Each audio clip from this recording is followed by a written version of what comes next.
Right, Neil Lear, Director of Rugby. We've just completed a game against Holt in the Cup. It was one-sided. It was Holt 0, Vikings, we think we're pretty certain 103, which is a significant win.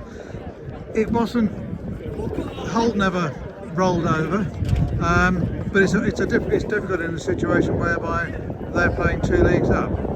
Yeah. I think first and foremost we've got to, congratulate Holt in the fact that they stuck at it in what was a really tough game. I think we've been on the receiving end of some heavy scorelines in the last couple of years. So for us as a group, it's really nice to be scoring a lot of points for once. Yeah, indeed it was, and there were some very, very good runs. We didn't sort of let the fact that we were well ahead affect our game. We seem to have stuck to our game plan throughout, would you say?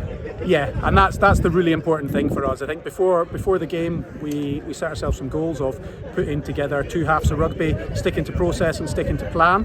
And if we did that, we were confident we would score a lot of points.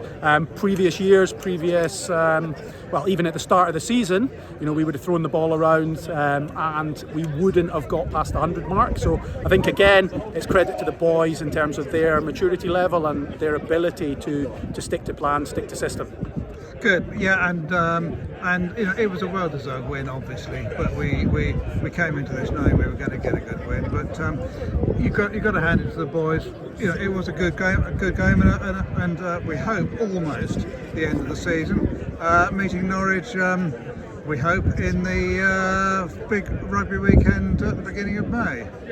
Yeah. I think we've got to congratulate Holt again, and well played to our boys. I think that's the most important part. Always great to get a win and actually continue our sort of really positive run post Christmas. So hopefully come 3rd of May we can wrap up the Norfolk Cup. Absolutely, we think it was a narrow loss for the Raiders, very close against Fakenham, so bad luck to them. But again, they obviously sounds like they had a very good game. Yeah, really positive. I think they were 30-20 up at one point. But again, we're sort of governed by the rules of the Norfolk Cup, and through the club we did have 36 unavailabilities this week. So actually getting two teams on the pitch has been a really tough challenge. But credit to all the boys that put their hand up and played in a Walsham shirt this weekend. Absolutely, Neil. Thanks very much indeed. Cheers, Peter.